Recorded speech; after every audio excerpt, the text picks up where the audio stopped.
से ना रुके हम, मर्जी से चले हम, बादल सा गरजे हम, सावन सा बरसे हम, सूरज सा चमके हम, स्कूल चले हम, स्कूल चले हम।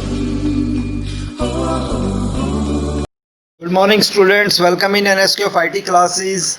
आज हम कम्युनिकेशन स्किल्स का चैप्टर नंबर 4 करने जा रहे हैं, जो बेसिकली आज हमारा टॉपिक है, that is writing skills, part of the speech से रिगार्डिंग है। When we talk write in English, जैसे हम इंग्लिश में लिखना स्टार्ट करते तो हमारे पास कुछ रूल्स एंड रेगुलेशंस होते हैं जिनको हमें फॉलो करना होता है। तो वो क्या रूल एंड रेगुलेशंस होते हैं, आज हम उसी से रिगार्डिंग इस चैप्टर में यूज करेंगे। We use sentences to express ourselves। हम क्या यूज़ करते हैं, सेंटेंसेस बनाते हैं कोई भी जैसे एक्सप्रेस करने के लिए। Sentences are important because if you do not have clearly write sentence then the meaning of the same can not be understood clearly. मतलब जो आप सेंटेंसेस लिखते हैं वो साफ रूप से लिखने चाहिए। अगर उनको हम क्लियरली नहीं लिखते हैं तो जो मीनिंग है वो हमें प्रॉपर समझ में नहीं आएगा। तो एक सेंटेंसेस होते क्या हैं, एक सेंटेंसेस एक ग्रुप होते हैं। जैसे आप कम्युनिकेशंस करते हैं तो आप जो भी चीज़ सोचते हैं उनका एक ग्रुप है, उसको हम क्या बोलते हैं, बेसिकली सेंटेंसेस बोलते हैं। जैसे आप बहुत सारे वर्ड्स इकट्ठा कर सकते हैं, एक प्रॉपर एक सेंस निकलनी चाहिए, तो वो सब चीज़ें इसके अंदर इंक्लूड करते हैं। जैसे कि लाइक नीचे एक एग्जाम्पल दिया हुआ है, did you work on your project, क्या आपने अपने प्रोजेक्ट पे काम किया है। आई कंप्लीटेड इट यस्टरडे, मैंने इसे कब कंप्लीट कर दिया था, कल पूरा कर दिया था। दैट्स गुड, ये बहुत अच्छा है। तो इस तरीके से आप बेसिकली सेंटेंसेस बनाते हैं। तो इस चैप्टर में हम उनके रूल्स सीखेंगे कि how to we can be writing skills in the English. Now first one has a using capital. मतलब आपने देखा होगा कि बहुत सारे वर्ड्स आप कैपिटल लेटर में डालते हैं, तो कौन से लेटर हमें कैपिटल लेटर में डालने चाहिए। तो उसके लिए एक ऑप्शन आता है कि we using a word mints, MINTS। इन 5 चीज़ों को आपको याद रखना चाहिए। ये क्या क्या चीज़ें हैं, नीचे एक टेबल में शो की गई हैं। जैसे लाइक M का मीनिंग यहाँ पे मंथ से है। जितने भी मंथ के नेम आएंगे दैट स्टार्ट विद, उनका जो पहला लेटर है वो कैपिटल लेटर में आएगा, जो फर्स्ट कैरेक्टर है वो किस में आएगा, कैपिटल लेटर में आएगा।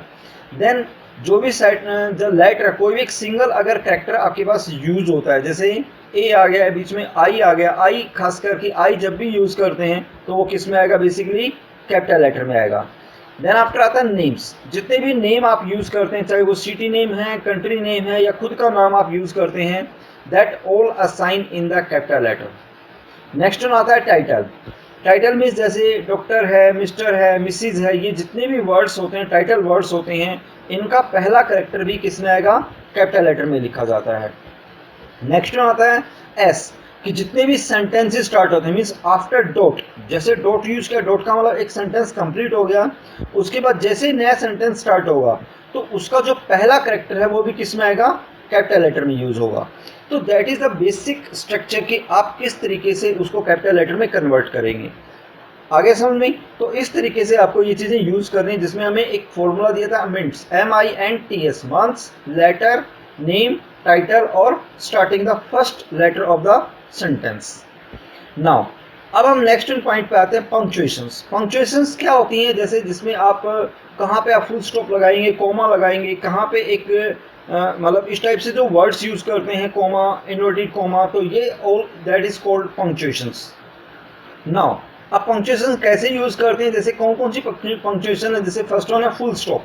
अब फुल स्टॉप कहाँ लगाते हैं, जैसे कोई भी सेंटेंस एंड होगा तो एंड करने के बाद जो चीज़ यूज होती है that is a full stop. It means एक कंप्लीट सेंटेंस आपका पूरा हो चुका है, उसके बाद फुल स्टॉप आप यूज कर सकते हैं। सेकेंड वन आता है कोमा। कोमा कहाँ लगाते हैं, जहाँ पे दो सेंटेंसेस आपस में आपको कंबाइंड करने हैं, जहाँ पे दो सेंटेंस आपको जोड़ने हो तो वहाँ पे क्या लगेगा, कोमा लगेगा। जैसे कि एग्जाम्पल दे दिया, after the waiter gave me a menu, I ordered food। जो पहला सेंटेंस कंप्लीट हुआ, फिर कोमा, उसके बाद दूसरा सेंटेंस हुआ। नेक्स्ट वन पॉइंट आता है क्वेश्चन मार्क। क्वेश्चन मार्क कहाँ लगाते हैं, जहाँ बेसिकली कोई भी WH फैमिली आती है कि W से स्टार्ट होता है, H से, मतलब जो भी क्वेश्चन पूछा गया है लास्ट में क्या लगेगा, क्वेश्चन मार्क यूज होता है। जैसे एग्जाम्पल दे दिया, what is your name, how old you are, तो ये दोनों कैसे बेसिकली क्वेश्चन से रिगार्डिंग है। Then next one explanation marks. Explanation marks कब यूज करते हैं, जब आप कोई सरप्राइजिंग चीज़ के लिए यूज़ करते हैं, कोई बहुत ज़्यादा गुस्से में चीज़ बोली गई है तो उसके लिए किसका यूज किया जाता है, बेसिकली एक्सप्लेनेशन मार्क्स का यूज करते हैं, जैसे कि what a pleasant surprise. Next one you are late, तो दोनों में जो लास्ट में जो सिंबल हुआ वो किसका आ गया, एक्सप्लेनेशन मार्क्स का हो गया। नेक्स्ट वन आता है एस्ट्रोफ। एस्ट्रोफ का मीनिंग क्या होता है कि बेसिकली जो सिंगल कोट्स लगते हैं, तो सिंगल कोट्स जैसे आप जहाँ पर भी यूज करोगे, जैसे फादर्स, मदर्स, ठीक है, या ये उसका जहाँ पे का सेंस आ रहा है बेसिकली वहाँ पे आपके पास एस्ट्रोफ मार्क्स यूज होता है। Now we are going to the next topic, basic part of the speech, कि आप स्पीच कैसे करते हैं, बोलते कैसे हैं। तो बोलते वक्त कुछ चीज़ें यूज होती हैं इंग्लिश में, जैसे noun, pronoun, verb, adjectives, adverb and preposition, conjunction and interjections. तो आगे जो चैप्टर है हमारा वो इन्हीं से रिगार्डिंग है। जैसे फर्स्ट में ये कुछ एग्जांपल्स दिए गए हैं, जैसे कि नाउन्स, नाउन में क्या क्या हो गई, name, animal, place, things. Pronoun I, you, he, she, जो उसको रिप्रेजेंट करते हैं, तो उसके लिए क्या लगाओगे, प्रोनाउन। एडजेक्टिव्स में जैसे लाइक ये अलग अलग स्वीट, स्पाइसी, साल्टी, ये सब चीज़ें हो गई। वर्ब में fall, teach, that is the verb. Adverb क्या हो गई, ईट स्लोली, कि आहिस्ता खाना चाहिए, साइन लाउडली, मतलब सिंग लाउडली, कि तेज बोलना चाहिए। तो दैट इज़ अ बेसिक कुछ आपके पास नाउन्स और प्रोनाउंस दिए गए हैं। तो आज का जो चैप्टर उन्हीं से रिगार्डिंग पॉइंट आ गया कि कैसे उनको यूज़ करते, एक टेबल दी हुई है नीचे। तो जैसे ये टेबल है जिसमें आपके पास नाउन, प्रोनाउन, हर एक को चीज़ यूज़ किया गया। जैसे नाउन आप देखो, फर्स्ट वन, नाउन में क्या होता है, noun are the word that refer to a person, जो एक किसी सिंगल पर्सन को, एक प्लेस को एक रिप्रेजेंट करते हैं, that is called noun. Example क्या दिया, जैसे रीमा रोट ए लेटर, कि रीमा एक लेटर लिख रही है। तो इन दैट केस एग्जाम्पल में क्या, dog, table, India, Sanjay, these are the simple words जो बेसिकली किसका पार्ट है, नाउन का पार्ट है। सेकेंड वन आता है प्रोनाउन, जो उसको रिप्रेजेंट करते हैं। A pronoun is a word used in place of noun, जो नाउन की जगह यूज करते हैं उसको क्या बोलते हैं, बेसिकली प्रोनाउन। जैसे एग्जांपल दी गया, Reema wrote a letter. Next one, she is tired, तो मीन्स ये जो सी है वो किसको रिप्रेजेंट कर रहा है, यहाँ पे रीमा को रिप्रेजेंट कर रहे हैं। तो कुछ एग्जांपल हैं जो वर्ड हैं, I, they, he, you, all these are the pronoun. Next option आता है एडजेक्टिव्स। एडजेक्टिव्स क्या हो गई, जो किसी दूसरी चीज़ को डिस्क्राइब करते हैं, मतलब जो किसी दूसरी चीज़ के बारे में बताते हैं। जैसे कि like Reema wrote a long letter, कि एक लंबा लेटर लिख रही है, तो उसमें लेटर को रिप्रेजेंट कर दिया, तो that is called adjectives. Next option आता है वर्ब। वर्ब में क्या होता है, verb are words that is show action, जो किसी एक्शन को शो करता है। कि जैसे रीमा क्या लिख रही है, एक लेटर लिख रही है, तो यहाँ जो लिखना हो गया बेसिकली वो क्या हो गया, हमारे पास वर्ब हो गई। नेक्स्ट आता है एडवर्ब। एडवर्ब में क्या होता है कि adverb are word that add meaning to verb, adjectives और अदर एडवर्ब, जो तो किसी दूसरे एडवर्ब को रिप्रेजेंट करते हैं। जैसे कि in the sentence Reema quickly wrote a letter, मतलब लेटर लिख रही है लेकिन क्या लिख रही है, तेजी से लिख रही है। तो ये जो क्विकली वर्ड आ गया दैट इज द एडवर्ब। तो इसमें कुछ एग्जांपल जैसे easily, always, inside, before, all these are the adverb. तो प्लीज़ जो भी आप वर्ड यूज़ करते हैं उनको आप सही तरीके से प्रोनाउंसिएशन करना सीखें, प्लस साथ में उसकी प्रैक्टिस करें कि nouns, pronoun, adjectives, verbs, adverbs. Now अब हम आगे चलते हैं basically.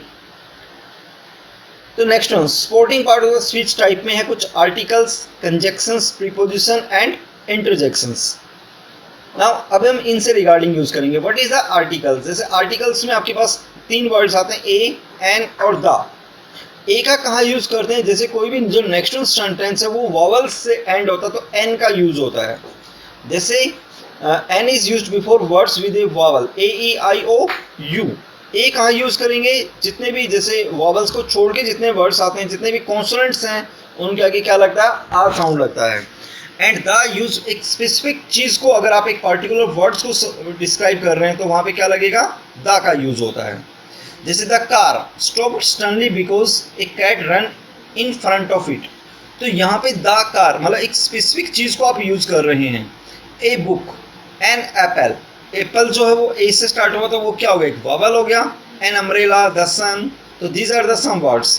Conjunctions, conjunction of word that join two nouns, जो दो नाउन्स को आपस में ज्वाइन करता है। जैसे एंड, और, but, that is the conjunction. मतलब कोई भी दो सेंटेंसेस या दो नाउन जब आपस में आप जोड़ देते हैं तो पैराग्राफ को, तो बीच में क्या लगाओगे, एंड का यूज करते हैं। Preposition connect one word with another to show the relations between them, जो दूसरों के बीच में एक रिलेशनशिप को शो करते हैं। They usually answer the questions where, when and how. जैसे some common preposition are on, at, under, in. The cat is on the roof. अब यहाँ कैट को रिप्रेजेंट किया कि कैट कहाँ पे है, रूफ के ऊपर है।